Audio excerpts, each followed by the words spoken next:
saya pengen nikah sama putri Bapak. Masya Allah, kabar gembira nih buat saya. Coba sebutkan rukun sholat ada berapa? Bapak punya duit banyak, tenang. Wah, Masya Allah, kalau ketemu yang model begini jangan tunda-tunda. Minta dinikahkan hari itu juga. Kamu ngurus sesuatu yang kamu tinggal, cetha apa ora cetha? Mikir loh, didik aku enggak punya apa-apa selain dirimu dan dirimu enggak punya apa-apa selain aku. Jadi kita hanya saling membutuhkan di antara kita, enggak butuh yang lain. Masya Allah, Masya Allah. Indahnya itu konsepnya Nabi Muhammad SAW.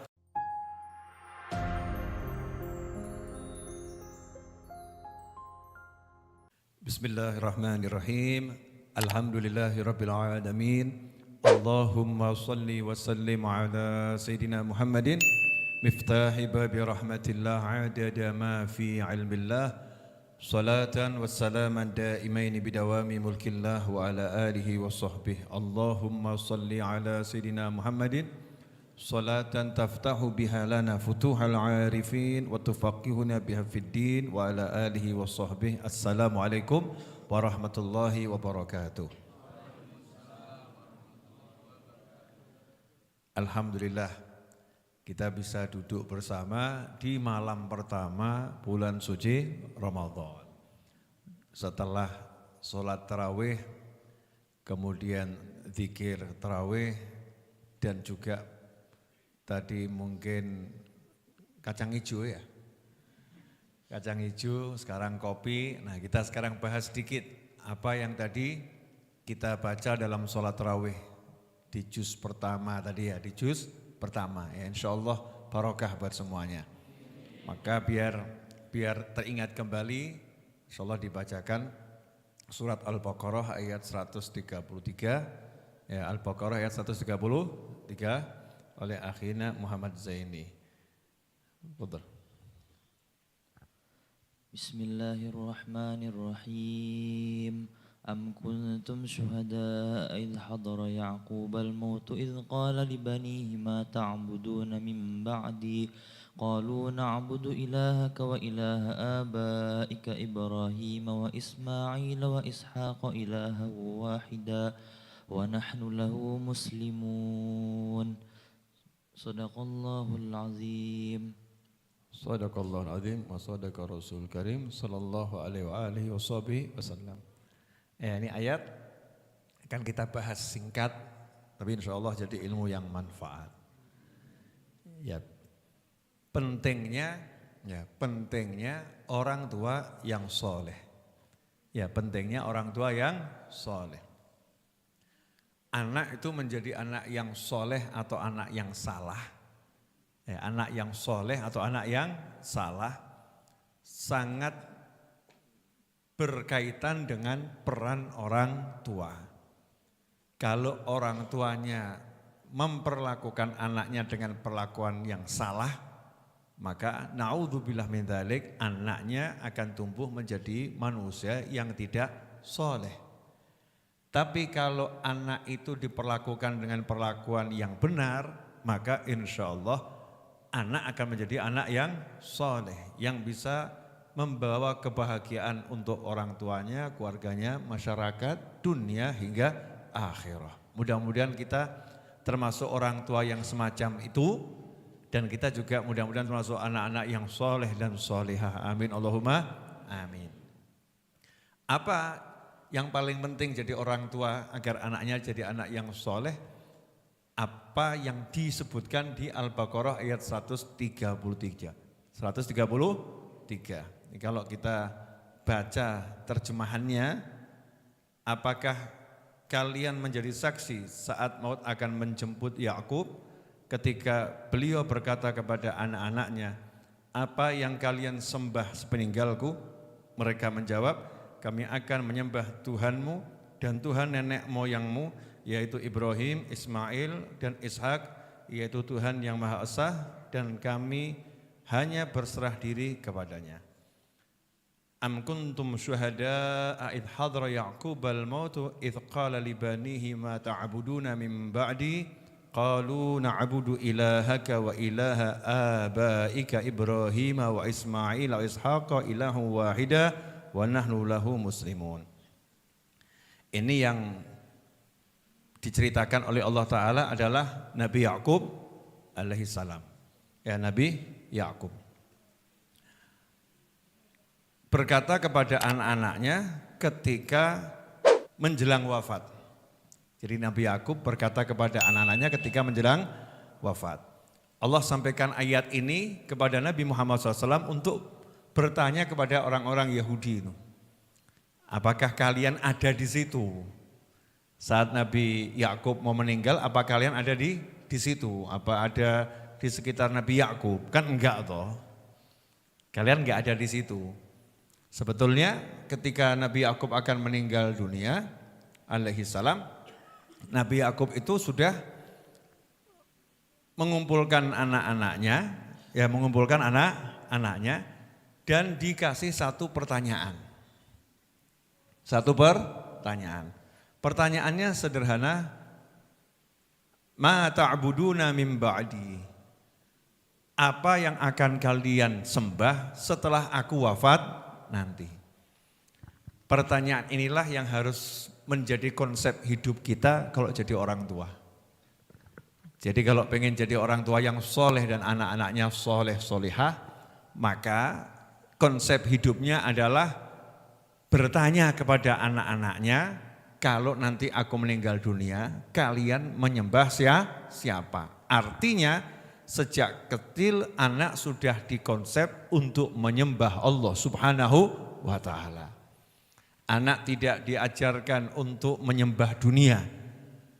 Menyembah dunia itu diantaranya ya rela menghilangkan agama demi dunia. Rela mengambil yang haram karena takut kehilangan jabatan. Karena takut kehilangan popularitas.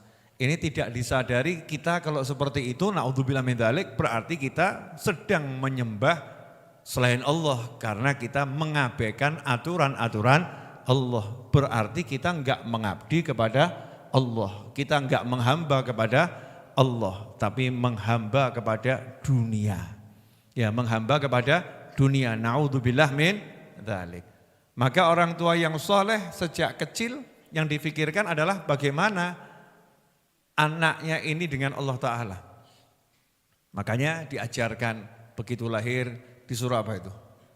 Adzan sama iqamah. Allahu Akbar, Allahu Akbar, Allahu Akbar, Allahu Akbar, diadzani, dikomatin. Biar apa? Biar dalam hatinya diinstal nomor satu, Allah yang Maha Besar. Kemudian ikuti Nabi Muhammad SAW. Ya, kemudian tunaikan sholat. Dari mulai lahir ditanamkan akhirat. Nah sekarang ini yang repot, ada orang tua yang gak sadar, orang tua tersebut mengajari anaknya untuk takut kehilangan dunia.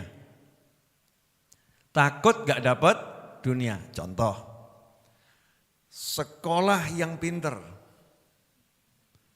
Jangan bodoh seperti orang tuamu. Karena orang tuamu sekolahnya enggak pinter, SD enggak tamat, cari duit susah. Jadi artinya apa itu? Anak suruh sekolah biar dapat duit. Nanti kalau enggak sekolah, enggak dapat duit. Kira-kira pola pikir yang begini benar atau salah? Salah.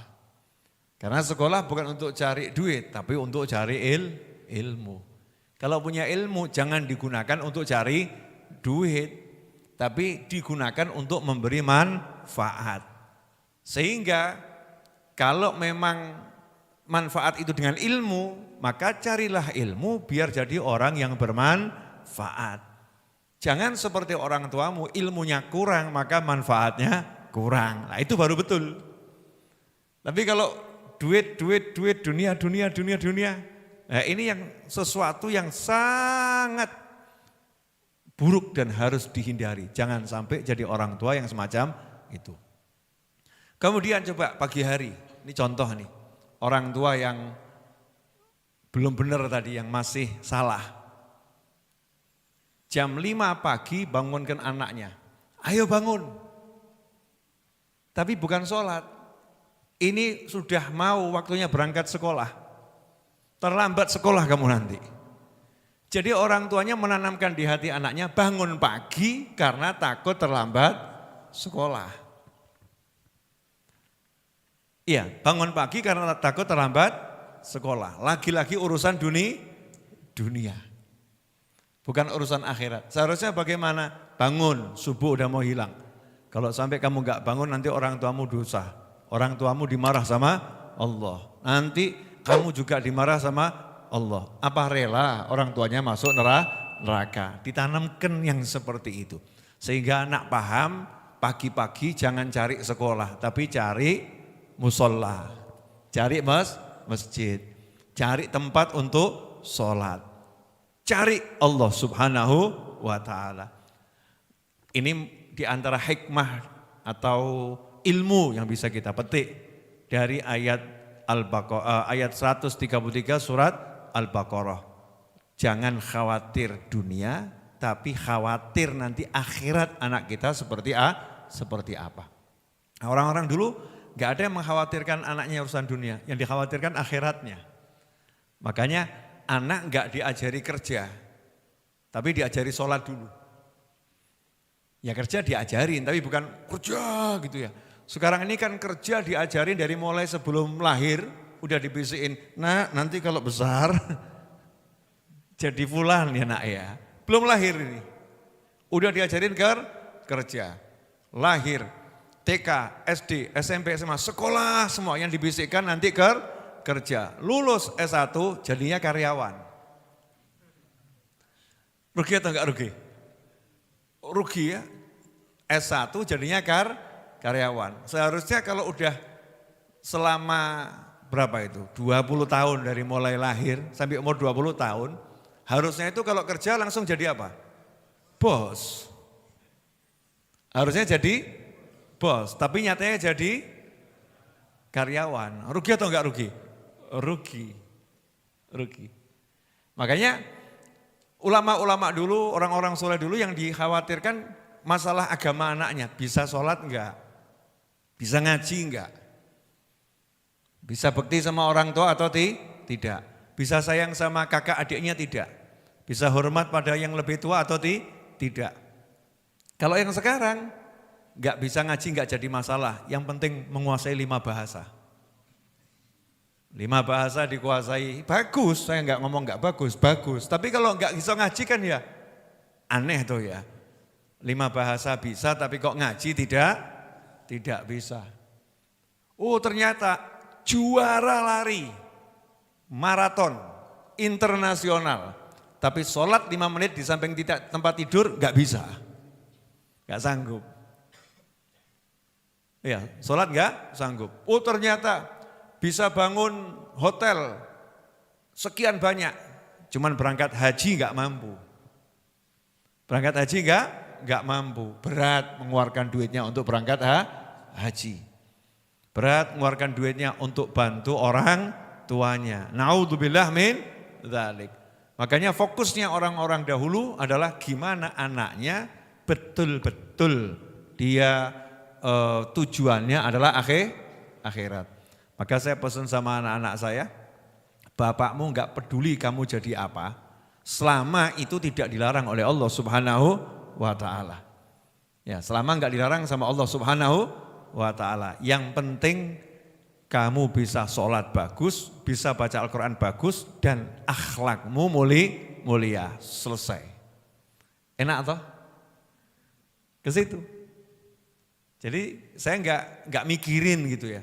Sayyidina Umar bin Abdul Aziz radhiyallahu ta'ala anhu, khalifah yang dikatakan Khulafaur Rasyidin itu ada 4, maka kalau ada yang 5, yang kelima adalah Khalifah Umar bin Abdul Aziz radhiyallahu ta'ala anhu. Ini khalifah loh, presiden. Ditanya, apa yang kamu tinggalkan untuk anak-anakmu? Jawabannya, anak-anak saya enggak saya kasih warisan. Semua warisannya disedekahkan untuk negara, untuk agamanya Allah Ta'ala. Nah, terus Dijawab sama masyarakat, nah, nanti anakmu bagaimana? Anakmu bagaimana? Rezekinya bagaimana? Jawabannya sederhana, saya enggak khawatir rezeki anak saya. Karena saya sudah wariskan kepadanya surat Al-Waqiah untuk dibaca tiap hari. Janjinya orang kalau baca Waqiah tiap hari, rezekinya itu enggak akan seret. Saya sudah ajarkan pada anak saya untuk takwa sama Allah Subhanahu wa Ta'ala. Janjinya siapa takwa itu rezekinya dari arah yang tak terduga. Betul, anaknya khalifah ini enggak dapat warisan sepeser pun. Sementara ada anaknya satu pejabat yang diwarisi harta yang luar biasa. Maka ketika sang khalifah meninggal dunia, anaknya tampaknya seperti orang miskin, enggak punya apa-apa. Sementara anaknya pejabat yang lain yang juga orang tuanya meninggal, kaya raya luar biasa. Hasilnya dalam waktu berapa bulan yang kaya raya itu hartanya habis, anaknya khalifah ini dalam berapa bulan hartanya nambah banyak, barokah dan jadi orang yang kaya raya. Siapa yang memikirkan akhirat maka dunianya dijamin oleh Allah Ta'ala. Siapa yang memikirkan dunia, dunianya dikasih cuman sebagian, akhiratnya dihancurkan oleh Allah Ta'ala. Jadi anaknya bagaimana ini? Mikir akhirat atau mikir dunia? Mikir akhirat saja. Terus dunianya gak usah dipikir. Tapi ya direncanakan. Tapi gak usah dipikir. Paham maksudnya ya? Direncanakan saja, dijalani, diusahakan. Gak usah dipikir. Kalau akhirat harus kita pikir dengan sungguh-sungguh. Wah, jangan sampai nanti akhirat hidupnya sengsara. Naudzubillah min dzalik. Karena itu Nabi Yakub alaihi salam saat akhir. Nah, berdasarkan ayat ini maka dalil kalau orang-orang soleh itu sebelum meninggal dunia sudah tahu dia mau meninggal dunia. Iya, sebelum meninggal dunia sudah tahu kalau dia mau meninggal dunia. Seperti Nabi Musa alaihissalam, udah didatangi malaikat maut, masuk rumahnya nyelonong gitu ya. Nabi Musa akhirnya saat itu tegas malaikatnya ditempeleng. Ya. Kenapa? Melanggar SOP, masuk rumah tanpa izin. Ditempeleng sama Nabi Musa alaihissalam. Karena malaikatnya lagi nyamar jadi manusia. Saking kerasnya tamparan Nabi Musa sampai bola matanya lepas. Ya begitu, memang betul. Karena lagi nyamar jadi manusia, maka berlaku hukum manusia. Berarti tamparannya itu kerasnya luar biasa. Mau dipraktekkan? Naudzubillah min dzalik. Makanya jangan suka nyelonong masuk rumah orang. Masuk rumah orang ya izin dulu, enggak diizinkan ya jangan masuk. Gitu aja kok repot. Ini ditempeleng sama Nabi Musa alaihissalam. Plak, lepas matanya. Akhirnya ngomong, saya malaikat Israel. Bayangin, Nabi berani nempeleng malaikat Israel. Kamu mau coba-coba? Nah, diajar kamu ya, naudzubillah min dzalik. Beda makom, beda kelas. Ya beda makom, beda kelas. Maka saat itu Nabi Musa nanya, kenapa kamu datang gitu ya? Ya karena disuruh ngasih tahu kalau kamu ini mau meninggal dunia. Jadi ditanya, maunya dicabut kapan? Oh beda level. Nabi kalimullah ditanya, maunya dicabut kapan? Nabi Musa nanya, lah kalau misalnya saya bilang 1000 tahun lagi, saya tetap mati. Iya. Ya sudah, kalau 1000 tahun lagi tetap mati ya percuma. Berarti nanti sama sekarang sama saja. Saya tetap harus meninggal dunia. Ya udah cabut saja waktunya. Kalau waktunya sekarang ya cabut. Nah, ini orang-orang soleh, para anbiya wal mursalin dan penerus-penerus perjuangan beliau-beliau, auliya wassolihun, ya, al-auliya wassolihun, itu kalau mau meninggal dunia dikasih tahu dulu. Malaikatnya ngasih tahu. Nanti malam kamu akan diproses. Pengennya prosesnya pas bagaimana. Ya ini untuk orang-orang yang soleh. Makanya Nabi Yakub alaihissalam mengumpulkan anak-anaknya. Ya anak-anaknya dikumpulkan. Coba kalau sekarang kita tahu, tapi levelnya bukan orang soleh. Punya anak 10. Terus kita tahu mau meninggal. Yang kita khawatirkan apa? Ya Allah sakno burung rabi anakku. Anak saya belum nikah. Ya Allah jangan cabut nyawa saya dulu, anak saya belum nikah. Ya Allah itu masih kecil, nanti hidupnya bagaimana? Semuanya urusan dunia. Na'udzubillah min dzalik. Nabi Yakub alaihissalam enggak begitu. Ma ta'buduna min ba'di. Apa yang kalian sembah setelah aku nanti wafat? Nyembah apa kalian? Nah karena orang tuanya mendidik anaknya dengan baik. Ya, maka dikatakan siapa yang mendidik anaknya dengan baik di masa kecil, nanti di masa tua dia akan panen. Di masa tua akan panen. Itulah makalah orang Jawa. Banyak anak, banyak rezeki. Nah, kok bisa banyak anak, banyak rezeki? Ya anaknya 10 semua soleh-soleh. Setiap punya duit setoran sama orang tuanya. Kalau anaknya 10 semua setoran, satu anak setoran tiap bulan 1 juta. Kira-kira 1 bulan orang tuanya dapat berapa itu? Oh ya modal cuma ngongkang-ngangkang tok. Ya nah gitu ya. Santai. Karena di kecil dididik betul. Sehingga anak enggak ada hitungan sama orang tuanya. Ambil nih, ambil ya. Masing-masing berlomba-lomba untuk beri orang tuanya. Maka banyak anak, banyak rezeki. Tapi kalau anaknya enggak dididik, banyak anak neraka. Satu anak nyeret ke neraka, kalau yang nyeret 10 gimana kira-kira? Ayo Pak gitu ya. 10 anak. Naudzubillah min dzalik. Ini banyak anak, banyak rezeki karena anaknya dididik jadi anak yang berbakti. Makanya makalah jawiyah tuh ya. Mangan orang mangan, yang penting kumpul. Diajari, kamu gak usah mikir duit. Mikir gimana bisa kumpul sama bapakmu, sama ibumu. Nah, ini orang tua sekarang aneh. Kumpul sementing mangan, no, minggaton. Pergi kamu, jauh dari orang tuamu, cari duit. Ya cari duit, bukan cari ilmu.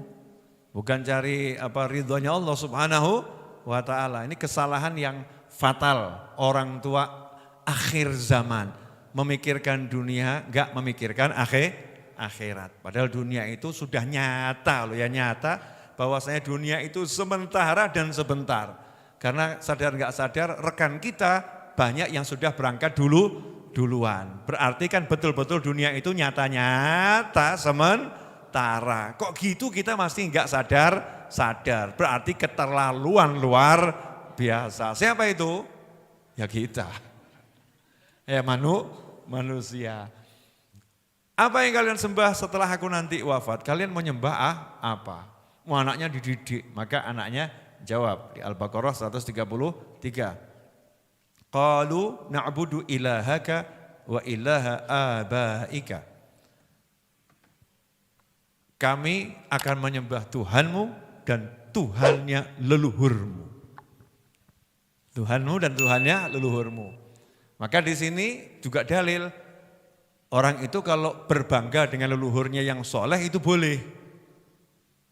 Aba Ibrahim gitu, leluhurku Ibrahim. Berbangga kalau leluhurnya soleh boleh. Jangan pakai dalil. Itu di Al-Quran ada yang berbangga dengan leluhurnya dimurkai Allah Ta'ala. Nah iya berbangga dengan leluhurnya yang kufar kok.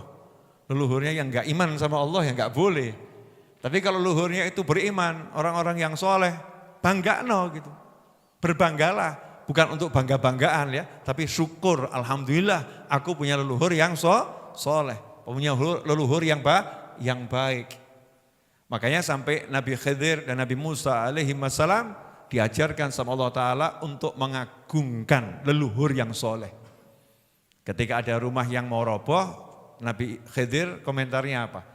Rumah ini milik 2 anak yatim, kana abuhuma sholihah. Dibanggakan, ini bapaknya yang ke-7, kakek yang ke-7 orang soleh. Dibanggakan. Maka banggakan leluhur yang soleh ini suatu keharusan. Jangan kemudian kita justru menyembunyikan leluhur kita. Wah, enggak perlu dibanggakan. Salah. Kalau kamu anaknya kiai besar, leluhurmu kiai besar, yang soleh, dikenal kesolehannya, ya banggakan.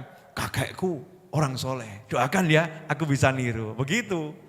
Tapi jangan gini, kakekku orang soleh. Kamu gak usah lihat aku, lihat kakekku, Masya Allah.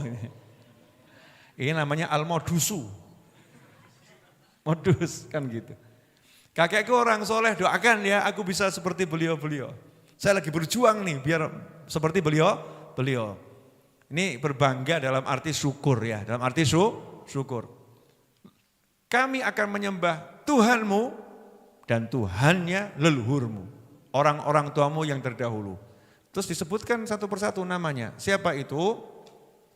Ibrahim wa Ismail wa Ishaq ilaha wahida. Pertanyaan saya, Yakub ini putranya siapa? Ishak. Iya, putranya Ishak. Ishak ini saudaranya siapa? Saudaranya Ismail. Tapi di ayat ini disebut siapa? Ayah-ayahmu Ibrahim, Ismail, Ishak. Emangnya Ismail ayahnya Yakub? Bukan. Ismail bukan ayahnya Yakub. Ishak ayahnya Yakub. Tapi kenapa Al-Quran menyebut Ismail dengan kata ayah?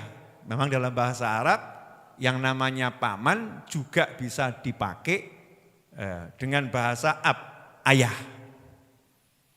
Ya, makanya jangan sembarangan menerjemahkan. Jangan sembarangan menerjemahkan.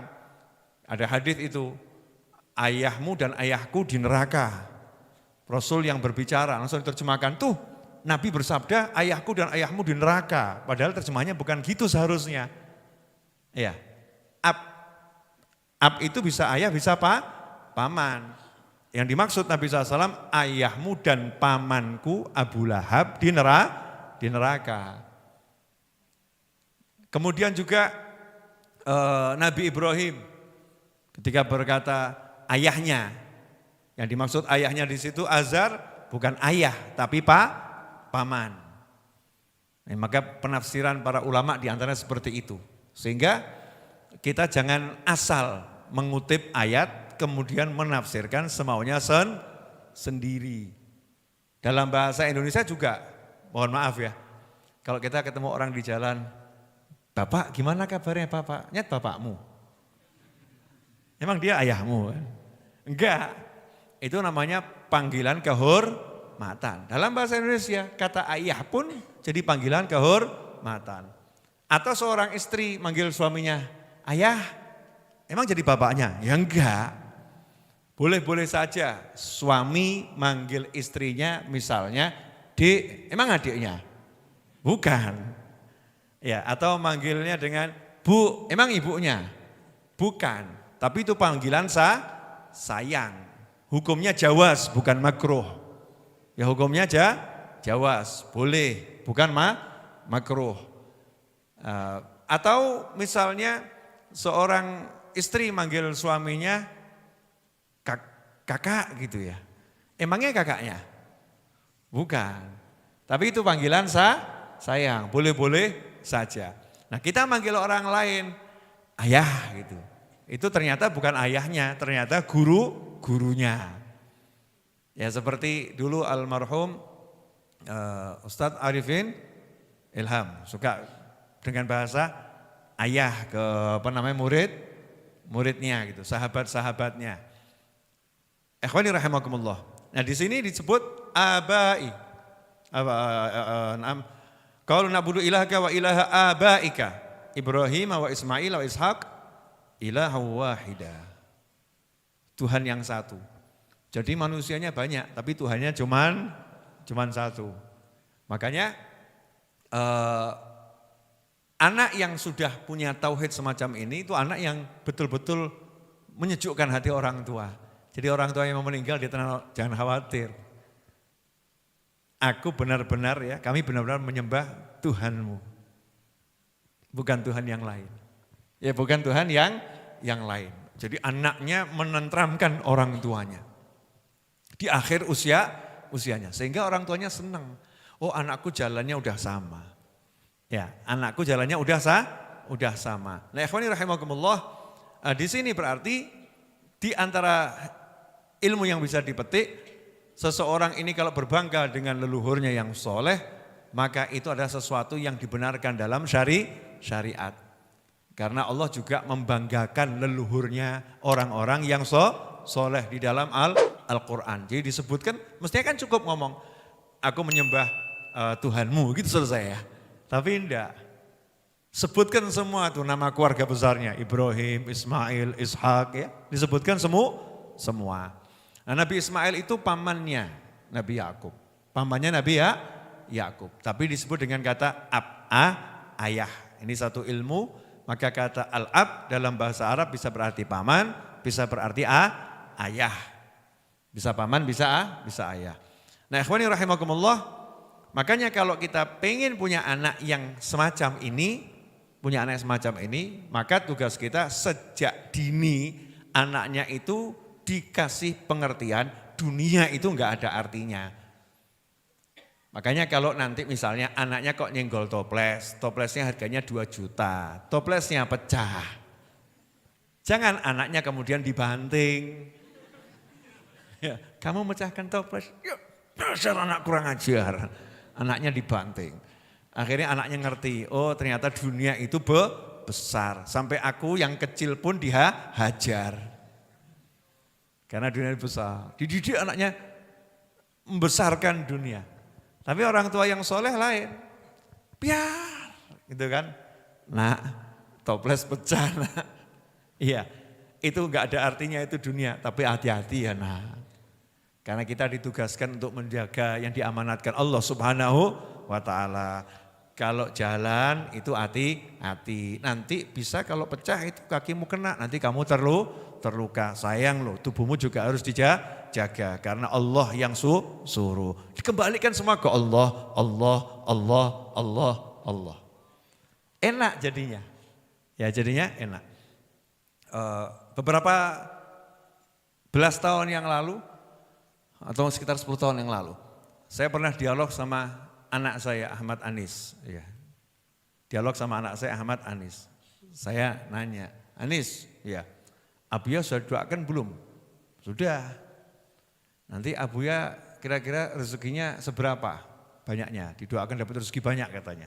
Rezekinya seberapa? Ini masih TK gitu ya. Dijawab sebumi, saya nanya sebumi gitu. Jawabannya enggak. Lebih banyak dari itu Abuya, lebih besar dari itu rezekinya. Ya seberapa? Selangit? Enggak. Aku ya mikir, sakpiro kira-kira ya.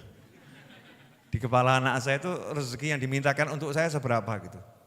Terus jawabannya sesurga Bu ya. Surga kan gak nanti ya. Jadi dia minta biar rezekinya orang tuanya gak habis. Makanya anak saya gak pernah mikir bab rezeki.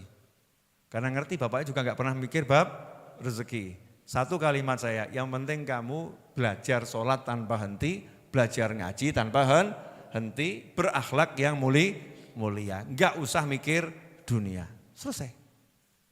Saya buat pokoknya di hati, dunia gak ada arti nih, gak ada regone. Kecil gitu. Ya kecil. Nah zaman sekarang ada orang tua yang membuat hati anaknya terlampau mencintai dunia. Akhirnya orang tuanya kewalahan. Begitu anaknya selesai kuliah, anaknya kerja, orang tuanya telepon. Nak, ibu lagi kurang sehat, tolong temani ya nak.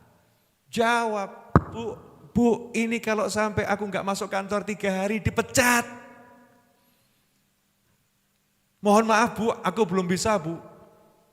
Nanti ya bu ya hari Sabtu ke sana. Ya Sabtu ke sana ngelayat. Na'udzubillah min dzalik. Tapi anak yang sudah dididik dari kecil, dunia itu kecil gak ada artinya. Ibunya telepon, nak ibu lagi kurang sehat. Tunggu ya bu ya, sekian menit lagi aku nyampe ke sana.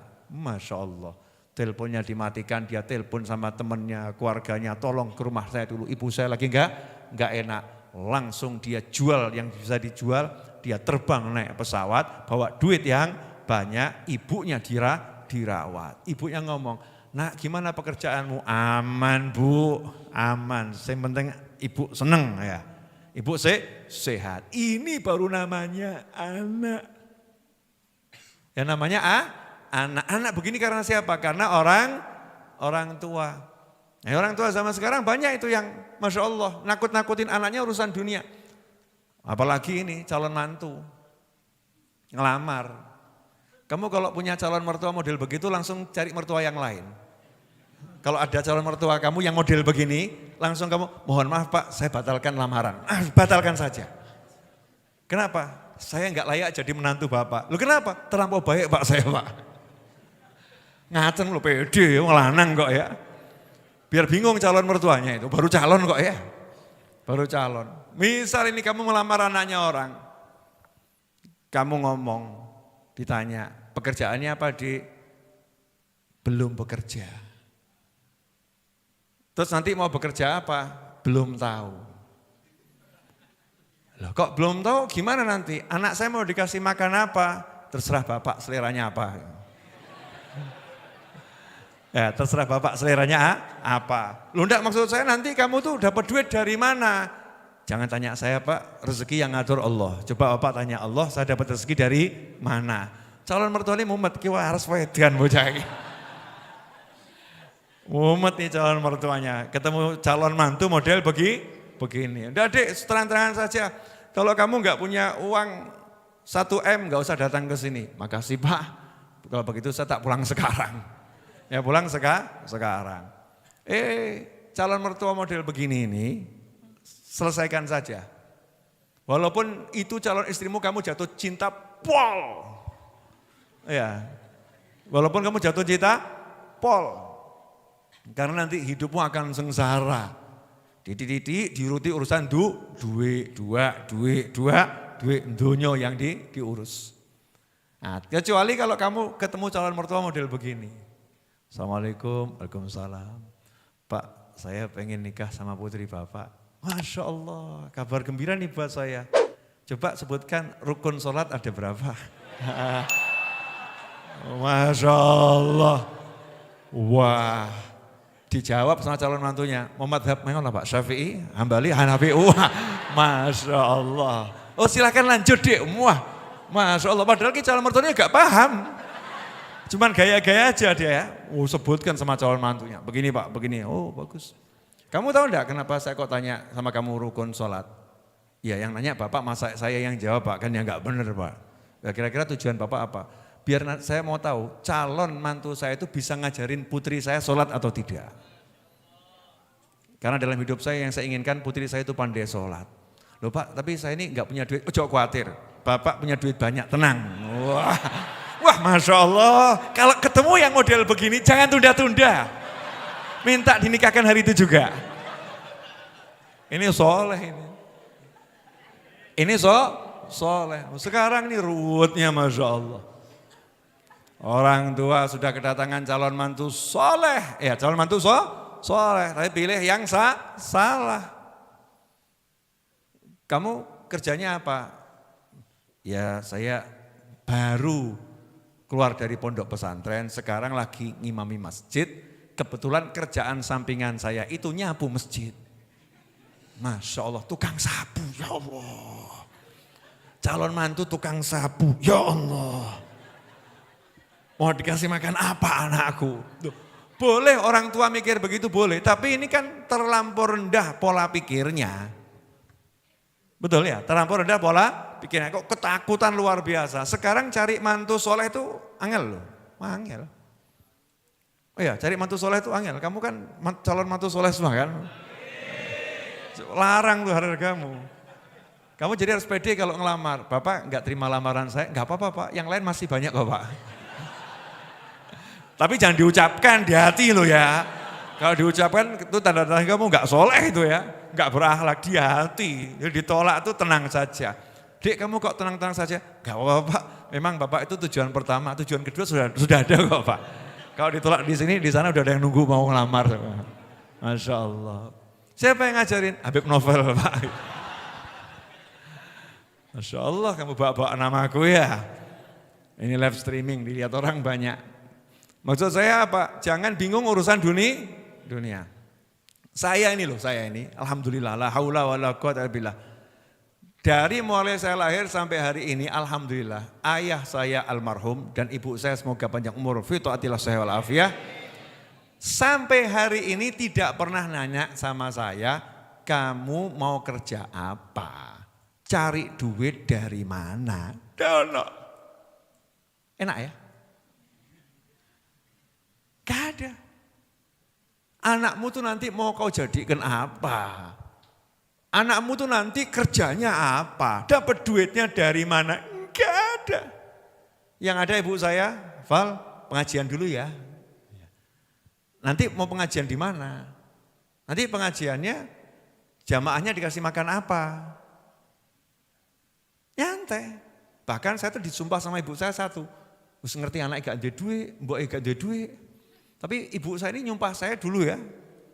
Kalau kamu berhenti dakwah, mbokmu gak ridho dunia akhirat. Oh, tapi mbok zaman sekarang kalau kamu sibuk ke masjid, mbokmu gak ridho dunia akhirat. Oknum mbok gak oknum ya. Ibu-ibu tertentu ya. Naudzubillah min dzalik. Jadi saya disumpah kalau berhenti berdakwah gak diridhoin. Asik atau gak asik? Asik. Padahal waktu itu ya pengen duwe HP zaman dulu ya. HP enggak punya, telepon rumah enggak punya, motor enggak punya, sepeda ontel yang enggak jelas gitu ya. Enggak jelas. Tapi orang tua saya enggak pernah membesarkan dunia di hati, enggak. Akhirat. Malam Jumat maulid. Maghrib sampai Isya sana ikut tadarus, rotib. Urusannya akhirat semua. Nah, coba sekarang dilihat, dunia mana yang gak kepegang sama saya? Akeh. Banyak yang belum kepegang, betul ya? Tapi yang sudah kepegang, banyak. Tapi jangan ada di hati, cukup dipegang. Jadi kamu tuh cukup saya pegang. Aku tak ingin meletakkan engkau di hatiku. Dunia loh dunia, paham ya? HP ini dibanting gak mikir. Empuk mas ini mas, aman. Jangan praktekkan di rumahmu. Iya, ini Z Fold 4 yang paling tinggi speknya gitu. Tapi gini nih ya jangan bingung, diuncalkan ya diuncalkan. Orang tak uncalon di Jogo maleman tuh ya. Gak usah bingung. HP dikataruh nanti, ojo nganti taruhnya di mana? Diinget-inget gitu. Ya diingat. Terlampau dijaga, ditaruh di hati. Allah Ta'ala mudahkan, ini dikasih. Dan betapa senangnya saya ketika dikasih antum semua ini. Betul kan ya? Ini, nih ada kacang godok. Ya, ada blanggreng sama telogo goreng. Masya Allah. Tadi ada kacang hijau. Ruangan ya alhamdulillah AC ada, kipas juga ada dikombinasi. Jadi yang enggak doyan kipas dapat AC, yang enggak doyan AC dapat kipas. Adil kan ya? Adil. Pengen nyawang koi, kolam tuh. Koinya bisa disawang. Wah nikmat kan ya? Pengen ngelaras ya iso ngelaras. Karena orang tua saya enggak ngajarin saya membesarkan dunia. Akhirnya dunia itu besar dengan sendirinya, tapi cukup di luar, jangan masuk ke hati. Nah orang tua zaman sekarang yang dipikirkan bukan akhirat. Ini yang saya maksud orang tua oknum ya, oknum orang tua. Yang dipikirkan cuma dunia. Kamu nanti mau jadi apa? Ini gimana? Cari duit susah. Jadi dari kecil anaknya dikasih tahu cari duit susah. Akhirnya anaknya susah cari duit dan susah cari duit. Tapi kalau saya tidak pernah dibahas bab cari duit. Yang ada, udah sholat belum? Udah ngaji belum? Sana silaturahim tempatnya budimu sana. Ya, tuh minta doa. Tuh begini, semuanya akhirat. Jadi saya benar-benar gak tahu caranya cari duit. Serius. Caranya gimana saya gak ngerti. Dagang ya dagang. Tapi kok lo akeh sing tak dum. Berarti kan caranya salah ya? Caranya salah atau betul itu? Betul piye itu ya? Modus nih jawabannya ya. Menurut ilmu dagang kan ya jangan didum, betul kan ya? Ilmu dagang. Nah, saya enggak diajari ilmu dagang. Walaupun ibu bapak saya dulu jual sate gulai, saya yang layani. Ya nyuguhno sate, bakar sate, nusui sate, isa-isa, korah-korah dan kawan-kawannya itu. Itu pekerjaan sehari-hari, belanja ke pasar, mbok fulan itu hafal semua saya itu. Di pasar itu ya, yang jual gula produk murah di sebelah mana, yang produk larang di mana, yang penjualnya itu lidahnya ajib di sebelah mana ya. Ya, yang pendiam tapi tegas yang mana, hafal tuh. Kalau mau beli air kelapa di sebelah mana, areng di mana, satu pasar tuh saya hafal. Tiap hari saya keluar masuk pasar. Hal yang sudah dari kecil saya jalani, hal yang biasa. Tapi tidak pernah mengagungkan dunia itu tidak ada. Ajaran mengagungkan dunia tidak ada. Maka sekarang saya heran sama oknum-oknum orang tua. Itu yang dibahas kalau ketemu orang, ya anak saya ini sebentar lagi mau kerja di sini. Anak saya ini sudah saya anak saya ini kerja. Hampir saya belum ketemu orang tua kecuali anaknya di pondok ya. Yang anaknya enggak mondok pesantren sampai sini ya. Yang ngomong alhamdulillah Habib, anak saya ini sekarang dia sudah khatam Al-Quran ya bil ghaib. Masya Allah. Kerjaannya apa Pak? Yaitu menghafalkan Al-Quran. Di mana? Di kantor Bib. Kantornya ya itu yang di jalan situ ada 25 lantai. Di sebelah mana dia? Lantai yang tertinggi Bib. Statusnya apa? Direktur. Masya Allah. Dia nggak pernah bahas kerjaan anaknya, dibahas ngapalkan Qurannya. Jadi jangan takut urusan dunia anak ya Allah. Ojo udi. Tapi khawatirkan akhiratnya dulu. Sholat. Ini banyak ini orang tua nggak khawatir sama akhirat anaknya. Tahu punya anak perempuan. Nggak pakai busana yang diizinkan Allah Ta'ala. Busananya itu haram, orang tuanya senang-senang aja. Bahkan lucu nak modelnya bagus ini. Nanti kalau jahitkan lagi, naikkan lagi ya nak ya. Itu kurang naik itu. Na'udzubillah min dzalik. Nggak khawatir. Lu boleh modis ya. Tapi ya syar'i gitu loh ya. Modis silakan, tapi syar'i. Pakaiannya jangan syar'i, syar'i medeni kan. Modis syar'i. Syar itu kan elek artinya ya. Nah, kemudian anak ini bukan dipikirkan bangun subuhnya, yang dipikirkan kesian. Dia sudah begadang belajar, besok dia mau ujian. Biar gak subuh dulu gak apa-apa. Ini jelas atau gak jelas nih orang tua model begini? Gak jelas. Loh, terserah orang lain terserah ya. Tapi kalau kita sebagai muslim, ya sebagai muslim konsepnya lain. Gak usah ngurus dunia. Oh nyata-nyata ditinggal. Kamu ngurus sesuatu yang kamu tinggal, itu cetho apa ora cetho? Mikir loh, didik ae.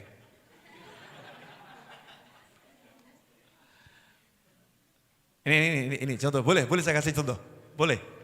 Ya. Misal ini wedang jeruk, misal saja ya. Wedang jeruk. Ya, wedang jeruk. Akan saya nikmati setelah pengajian. Setelah pengajian itu saya akan tinggal di ruangan selama 5 jam. Pengajiannya cuma 5 menit. 5 menit. Belum disiapkan minuman. Kalau harus ribut, saya pilih ribut yang mana? Ribut pengajian 5 menit, belum ada minuman. Atau nanti di ruangan 5 jam tadi ada minumannya enggak? Yang mana? Ya mesti saya ngomong, sing 5 menit aja mbok pikir. Nah, bar tak tinggal kok. Ngapain saya mikirin yang segera akan saya tinggal. Itu nanti 5 jam tuh loh, ada wedang jeruknya enggak? Kopinya ono apa enggak? Jahenya ada tidak? Ada makannya enggak di sana? Saya akan ngotot mikirkan yang 5 jam betul. Betul enggak? Jadi kalau saya ngotot mikirkan yang 5 jam, berarti saya pintar atau bodoh? Ngomong bodoh ngono ya. Kalau saya sibuk mikirkan yang 5 menit, gak ngurus yang 5 jam, itu berarti kan bodohnya luar biasa. Sementara dibuatkan, kemudian disuguhkan, waktu habis, nyawang gak sempat nyeruput. Rugi atau gak rugi? Rugi. Maka kamu jangan sibuk mikirkan yang bakal kamu tinggal dulu. Tapi pikirkan yang bakal menemanimu selama-lamanya. Iya, istri itu kalau bakal kamu tinggal, gak usah kamu urus. Saya ojo salah mikir loh ya. Ojo salah mikir, maksudnya bakal ditinggal bagaimana? Ya kalau istrinya ke neraka kan ditinggal, betul. Kalau istrinya ke surga dibawa. Jadi kalau istri udah kamu nasehatin dan sebagainya, kok gak nurut, ya udah, gak usah kamu pikir, doakan saja. Kamu mikir yang bisa dibawa ke sana, yang golek eneh. Nah ngono toh ya. Ini kalau istri yang gak nurut sama Allah loh ya. Paham maksudnya? Beb, lah kalau kiranya suaminya gimana Beb? Nah ya itu agak repot tuh, itu ada pembahasan khusus nanti. Ya bukan malam hari ini. Ya bukan malam hari ini. Kalau suaminya Beb yang gak bisa dibawa ke akhirat Beb. Ijol no. Kalau udah gak bisa bener loh ya. Gak bisa betul. Oh baru gak cocok saja kok dijol no. Beda masalah ya, beda masalah. Misal suaminya suruh sholat tidak mau, nentang. Apa manfaatnya sholat?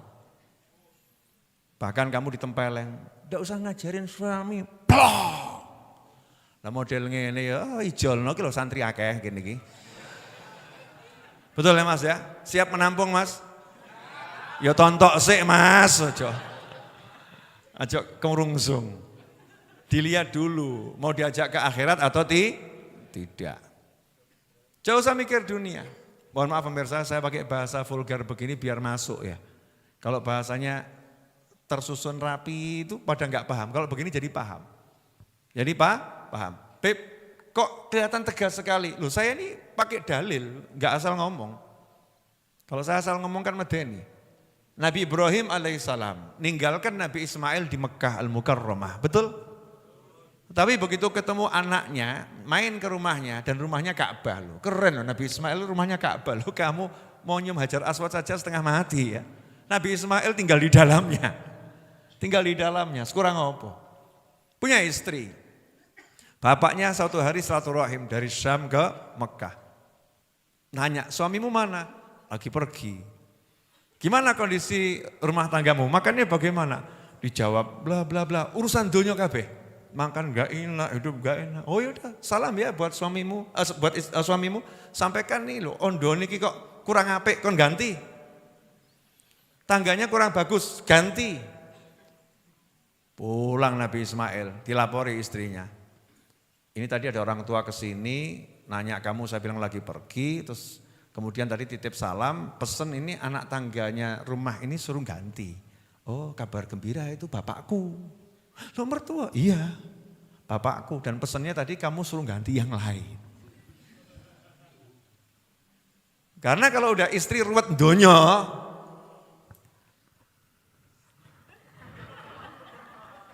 mohon maaf loh ya, nggak layak jadi pendamping seorang nabi. Nabi urusannya akhirat, kok masa istrinya urusan dunia. Daripada nanti saling merugikan, lebih baik diganti, kan begitu. Karena ini urusannya akhirat, lempeng Nabi Ismail alaihissalam. Maka Nabi Ibrahim carikan yang urusannya akhirat. Maka nanti kamu kalau cari pasangan yang urusannya perjanjian, Mas, saya mau cerita sedikit boleh enggak? Sayyidah Khadijah radhiyallahu ta'ala anha ketika dilamar, ya, ketika melamar Nabi Muhammad SAW. Ketika Rasulullah SAW dilamar sama Sayyidah Khadijah, di antara jawabannya Rasulullah begini, Khadijah kamu itu wanita terhormat, wanita yang kaya raya, ya kamu terkenal, wanita seperti kamu ini kan layaknya menikah dengan wanita pria yang sebanding, pria yang kaya raya, yang terkenal, gak seperti aku ini kan yang hartanya sedikit. Yang harta sedikit seperti aku yang gak layak untuk kamu, merendah Nabi Muhammad SAW. Yang layak untuk aku yang sama-sama gak punya apa-apa. Jadi nanti aku, kalimat Nabi SAW bil makna ya. Jadi nanti aku dengan dia cukup begini. Aku gak punya apa-apa selain dirimu dan dirimu gak punya apa-apa selain aku. Jadi kita hanya saling membutuhkan di antara kita, gak butuh yang lain. Masya Allah, Masya Allah. Indahnya konsepnya Nabi Muhammad SAW. Ngaten Mbak. Jangan nanti kalau cari suami begitu. Mas, udah punya mobil belum? Ini Nabi Muhammad SAW. Sayyidah Khadijah dijawab begitu ya. Sayyidah Khadijah radhiyallahu anha, nenek saya pinter. Jawab. Apakah aku yang rela menyerahkan dirinya, ya rela menyerahkan dirinya kepadamu, belum cukup dipercayai akan menyerahkan hartanya untukmu. Masya Allah. Lawang diriku saja tak serahkan kok apalagi cuman duit. PNKB. Masya Allah, solihah. Nah, nyari istri yang model begini. Mas, ya, aku milikmu, maka emasku kan anting gelang kabeh PNKB. Yang di sana mulai gembrebek gitu. Masya Allah.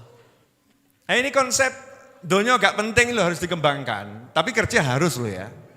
Jangan salah, ini urusan hati. Hati-hati. Kerja harus. Nabi kita sama pekerja tangguh ya, pekerja tangguh. Para ulama bekerja, saya juga bekerja. Buat buku yang lembur ya, sampai tak rewangi siapa mau beli. Ngono yuk gak tuku-tuku. Lu bener, di diskon ya pada nggak beli. Bahkan ada yang nanya, Beb bisa nggak gratis? Masya Allah. Kan begitu. Beneran saya kerja sungguh-sungguh ya kerja. Ada orang nanya sama saya, Beb antum ini kok kelihatannya nggak punya pekerjaan, tapi kok semua kok kelihatannya kok gampang gitu ya. Oh kamu jangan salah, saya ini konsultannya orang-orang kaya. Oh iya, ubahan didik lo judulnya ya. Kalau dibilang Ustadz ngono kan rodok piye gitu ya. Kalau kamu ganti konsultannya orang-orang kaya, banyak orang kaya pusing minta nasihat saya. Selesai atau enggak selesai itu? Selesai. Terus dikasih duit, yoga. Enggak. Cuman tuh buat keren-kerenan aja. Subscriber YouTube itu 930.000 sekian. Saya berharap sampai 1 juta ya, doakan. Bukan buat apa-apa, cuman buat itu gaya-gayaan saja. Nanti kalau ketemu orang, subscribe mas, 1 juta. Kan untuk gagah ya, 1 juta. Beb ada dalilnya, ono. Dalil lagi. Boleh dalil? Nabi Sulaiman alaihi salam, raja atau bukan raja? Raja. Bin siapa? Bin Dawud. Nanti kalau kamu pergi ke Mekah, ke Madinah, banyak itu bin Dawud. Toko. Bin Dawud, ya kan? Bin Dawud, nama toko. Berarti siapa nama pemiliknya siapa? Kalau bin Dawud berarti yang punya toko namanya siapa? Sulaiman mungkin ya. Karena Sulaiman bin Dawud. Nabi Dawud itu raja, Nabi Sulaiman juga raja. Sulaiman bin Dawud alaihi wassalam. Tapi Nabi Sulaiman ketika mau kedatangan Ratu Balqis, ratu. Apakah Nabi Sulaiman cukup berbangga dengan kerajaannya yang sudah luar biasa itu? Enggak. Hanya untuk menjatuhkan mentalnya Ratu Balqis, Nabi Sulaiman bangun belerung atau apa pendopo ya, bangun pendopo yang spektakuler, yang belum pernah dibangun. Buat di bawah lantainya ada ikan, lantainya harus seperti air, jadi nggak bisa dibedakan antara air sama lantai. Dan ada ikan yang banyak yang berenang di dalamnya itu, lantainya model begitu. Hanya untuk apa? Biar nanti Ratu Balqis kalau masuk, delok, wah kalah hawu aku. Kalah hawu ini kalau bahasa Indonesianya apa? Hah? Kena mental. Itu kok bahasa Indonesia logat Madura itu. Kena mental, Bebe itu siapa itu? Oh, Satiis kata Probolinggo itu ya. Atau Kava itu. Kena mental, Bebe itu. Mentalnya sudah rontok, dijatuhkan mentalnya. Maka ada ulama-ulama itu yang begitu.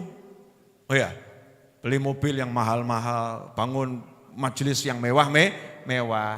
Kalau kita yang melarat-melarat kan biasa ya. Kita yang susah-susah ini mau hidup di karpet ya oke, di kasur ya oke, di bambu ya oke. Tapi kalau yang kaya lihat bangunan model bambu lah, apa iki gitu ya. Oknum kaya loh ya, oknum kaya yang belum kena pendidikan keras-keras kehidupan. Begitu masuk kok lihat, wah ini bangunannya megah, mobilnya bagus, rumahnya oke, keder ya. Wah, jangan bicara duit sama ustadz yang satu ini. Bicara ilmu saja.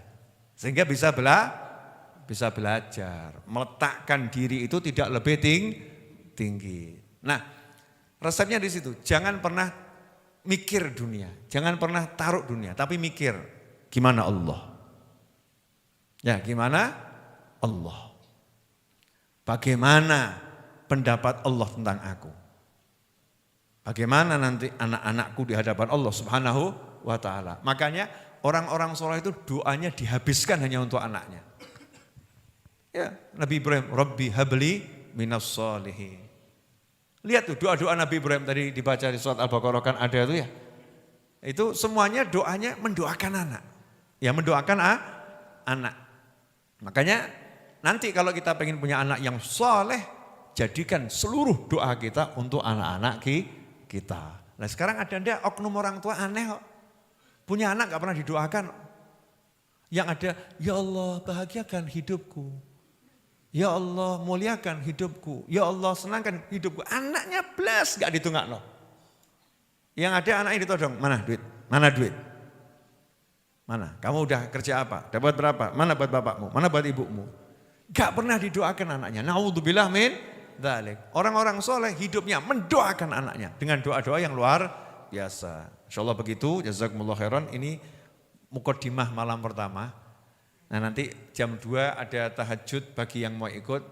Ya ada sholat tahajud bagi yang mau ikut. Yang enggak mau ikut ya silahkan tidur atau dengan ibadah yang lain. Ya, mungkin ada ibadahnya ngelamun mungkin ada kan ya.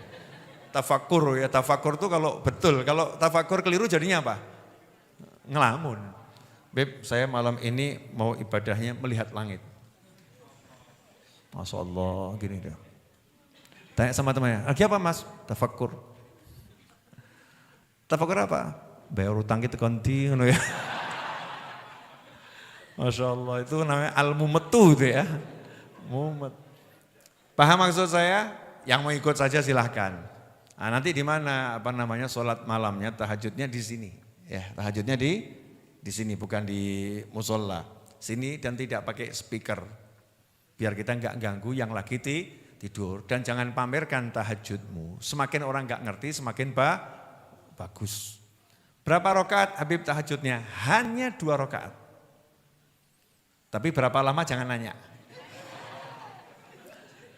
Hanya 2 rakaat. Sesuka imamnya nanti. Kalau pas imamnya pengennya cuma 2 menit ya alhamdulillah. Kalau pengennya 2 jam sampai adzan subuh ya wallahu a'lam. Tinggalan kan beres. Kesuwen niat mufarokoh gitu ya. Kalau imamnya kesuwen tinggal saja. Niat mufarokoh. Fair kan boleh-boleh toh. Tidak ada masalah. Tapi yang penting niat dulu. Niat menghidupkan malam-malam Ramadan. Nah nanti kemudian jam 3 insya Allah sahur. Sahurnya diantar sama panitia ke kamar masing-masing. Nah kemudian nanti sholat subuhnya awal ya. Sholat subuh berjamaah. Zikir, bedulatif, setelah itu istirahat, jam 9 tadarus, kemudian jam 10 kajian sesi pertama saya insya Allah sampai jam 11 kurang, dilanjutkan sesi kedua dengan Habib Muhammad bin Husain Al-Habsyi, kemudian sholat duhur, setelah itu makan siang di alam mimpi. Di alam mimpi dan kita doakan nanti ada yang lupa-lupa gitu ya. Ya lupa-lupa gitu, terus ingatnya pas mau minum, pas kepedesan gitu ya. Itu kira-kira nikmat atau azab itu? Setengah nikmat, setengah azab itu ya. Kamu kalau ada temenmu yang lagi makan jangan ditanya, mas enggak puasa ya? Jangan, diamkan saja. Kalau udah selesai makan, minum, baru ditanya, mas puasa? Oh iya, kok makan? Oh lupa. Wah ada kejadian itu, temen saya waktu SD itu ya, SMP dia makan lahap. Keseretan, mau minum, kakaknya lewat. Tidak poso toh, ya Allah lali, keseretan. Gue tidak boleh minum, tidak boleh minum. Makanya harus punya ilmu, kalau orang lagi makan minum jangan ditanya. Dan orang siang hari mau makan ya boleh toh? Boleh, siapa tahu dia musafir. Atau dia lagi sakit. Kalau perempuan mungkin lagi nifas, bisa lagi menstruasi, kan begitu ya. Nah, minimal kan orang lagi lupa. Jangan ditanya dulu, kalau udah selesai, ada kepentingan untuk nanya, kamu tanya. Kalau tidak ada kepentingan, sebaik-baik kamu diam saja, enggak usah ngikuti urusan orang lain. Ya karena secara syariat bisa jadi dia memang lagi sakit, bisa jadi dia musafir, bisa jadi memang dia lupa. Atau punya udzur syar'i ya. Nah kalau lupa nanti kamu tanyanya nanti aja, bis maghrib. Kamu tadi siang itu rezeki ya? Gitu ya. Lain kali kalau dapat rezeki ajak-ajak gitu ya. Itu ada itu orang yang sudah lanjut usia tapi belum sampai tahap pikun ya. Tapi memang dia suka lupa, tapi enggak pikun. Itu pernah puasa, buka kulkas, minum air es, terus ke meja makan, sarapan, sudah kenyang, selesai, baca doa, alhamdulillah, dan lain sebagainya. Terus anaknya lihat, Pak, kok makan? Loh, emangnya kenapa? Loh, ini kan puasa. Oh iya lupa, enak betul, polos banget ini ya. Ya sangat-sangat polos. Jadi kalau ada temannya yang lupa, jangan langsung diingatkan. Biarkan dulu. Karena bisa jadi. Clear? Mbak-mbak yang besok tidak puasa lapor ke panitia ya. Karena kan mungkin ada yang lagi berhalangan. Jangan sampai nanti makan siangnya nunggu maghrib. Akhirnya masuk rumah sakit. Na'udzubillah min dzalik. Ngomong sama panitia biar dicatat, ada dari 70 orang wanita yang ikut santri Ramadan di Habib Novel, kebetulan ya, iya 69 menstruasi. Itu langsung jadwal Ramadan kacau saudara-saudara. Ya harus masak siang, buat makan siangnya kan ya, harus dipikirkan. Karena di sini tugasnya panitia menjamin makan dan minum Anda karena memang lagi tinggal di sini. Ya, jangan takut untuk minta. Mohon maaf saya ngomong terang-terangan ya, daripada nanti nimbulkan penyakit. Ngomong aja ke dapur itu. Ada nasi enggak? Lapar. Enggak apa-apa. Paling teman-teman saja berasnya ada, masak ODW gitu kan ya. Misal kalau udah akrab kan gitu, tuh masak di situ ya. Berarti rumahnya sendiri. Pokoknya dibuat nyantai, jangan malu. Nanti kadang karena malu akhirnya masuk angin, terus pingsan. Pingsan sama teriak, Allah, Allah, Allah, belah. Heboh satu kamar. Wah, kelihatannya dia lagi muka syafah. Masya Allah, hatinya hadir bersama Allah. Karena anak pondok kan husnudzonnya luar biasa. Padahal lagi megap-megap, iki loro. Peteng loro, gak kuat Allah, ya bagus gitu. Jadi ngomong aja sama temennya, lapar ya ngomong, haus ya ngomong gitu. Tapi kalau siang ya jangan ngomong, lapar, haus, ya namanya juga puasa. Habib saya kok pagi ternyata tengah-tengah pengajian ngantuk pol. Waktu saya pengajian kok, nah begitu ya, langsung angkat tangan aja izin. Ngapain? Tidurlah. Daripada kamu belajar akhirnya dengarnya setengah. Siang-siang telepon saudaranya, gimana pengajian hari ini? Oh bagus banget. Ada apa ilmunya bagus? Kata Habib, duit gak perlu dicari. Nanti datang sendiri. Jadi pulang dari sini saya gak mau cari duit, mau nganggur. Enggak. Ternyata dia cuma dengar satu poin belum dijelaskan. Selebihnya dia tidur, kan bahaya. Lebih baik izin tidur silahkan tidur. Ya tapi kalau tiap pengajian tidur ya malam perlu kita cek gitu. Malam perlu kita cek. Mungkin harus ada amal yang malam hari yang dikurangi. Mungkin dia ahli zikir, wirid tahajud, khatmul Quran. Masya Allah. Masya Allah. Dan rupanya dia kalau malam keluar dari pondok menyelinap, ternyata dia tuh bawa uang banyak diamplopi keliling satu desa, tempeli kabeh. Masya Allah. Jadi pagi gak kuat melek ya. Itu mungkin masuk dalam daftar nomusoim ibadah. Kalau modelnya begitu. Kalau nggak tidur dia tetap akan ibadah. Ini enggak kok. Kalau nggak tidur ya tidur. Kalau nggak tidur nggak ibadah. Lain itu. Tidurnya bukan tidur seperti itu ya. Jelas semuanya? Dan alhamdulillah sahabatku dimanapun untuk berada, insya Allah tiap malam jam 10, ini karena pembukaan kita masih kasih toleransi ke diri kita sampai 10:30 tadi baru dimulai saya ngomong. Tapi kan sebelumnya ada prolog kan dari Mas Seto, biar tahu. Nah di sini nggak usah pakai disuting-suting kalau pas pengajian nggak usah. Sudah ada live YouTube-nya. Betul kan? Fokus saja sama belajar. Beb saya pengen buat konten, boleh silahkan nanti di tepi kolom koi. Hai guys, ya ganteng mana aku sama koinya? Boleh, nggak apa-apa. Yang penting kamu happy, bahagia. Tapi jangan pas pengajian, nanti fokusnya hilang. Jangan pas sholat sibuk nyoteng. Ada waktunya, semua ada waktunya. Ajak temannya 2 gitu kan ngobrol bareng. Kita lagi di pondoknya Habib Novel, Masjid Ar-Raudhah. Coba dilihat. Wah, lihat ini. Lihat. Ternyata koncone. Nah, udah kenal belum? yang penting bahagia, nyeneng wonge ganjaran, pahala. Clear? Nah, ini kalau terus-terusan enggak clear ini. Ini saya belum sempat, nanti yang silahkan nih. Mas Rifki nih. Nih, ambil nih rezeki nih. Insyaallah.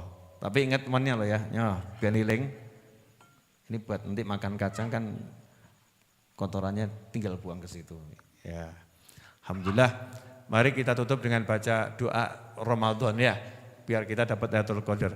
Asyhadu an la ilaha illallah, astaghfirullah, nas'alukal jannata wa na'udzu bika minan nar. Asyhadu an la ilaha illallah, astaghfirullah, nas'alukal jannata wa na'udzu bika minan nar. Asyhadu an la ilaha illallah, astaghfirullah, nas'alukal jannata wa na'udzu bika minan nar. Allahumma innaka afuwun tuhibbul afwa fa'fu anna. Allahumma innaka afuwun tuhibbul afwa fa'fu anna. Allahumma innaka afuwun tuhibbul afwa fa'fu anna ya karim. Nanti kalau ada yang mau wudhu yang tahajudnya di sini bisa wudhu di sana. Sana ada tempat wudhu pojok itu ya. Bisa dipakai untuk wudhu, ada toiletnya juga. Clear? Kan mungkin ada anak baru di sini. Saya lihat wajah-wajah lama banyak santri weekend ya. Tapi mungkin ada pendatang baru yang belum pernah ikut santri weekend. Insya Allah besok kajian paginya jam 10 jam 10 di auditorium Mas Seto ya. Biar agak adem. Mau adem atau panas? Panas lapangan atau panas? Kalau auditorium full AC. Ya, full AC sambil kita melihat yang bisa dilihat. Pokoknya senang-senang Ramadan yang asyik. Ramadan karim katanya. Ramadan itu dermawan. Jadi banyak hadiah di bulan suci Ramadan dari Allah Subhanahu wa taala. Wa'alaikum minkum wassallallahu ala sayyidina Muhammadin wa alihi wasallam walhamdulillahi rabbil alamin. Wassalamualaikum warahmatullahi wabarakatuh.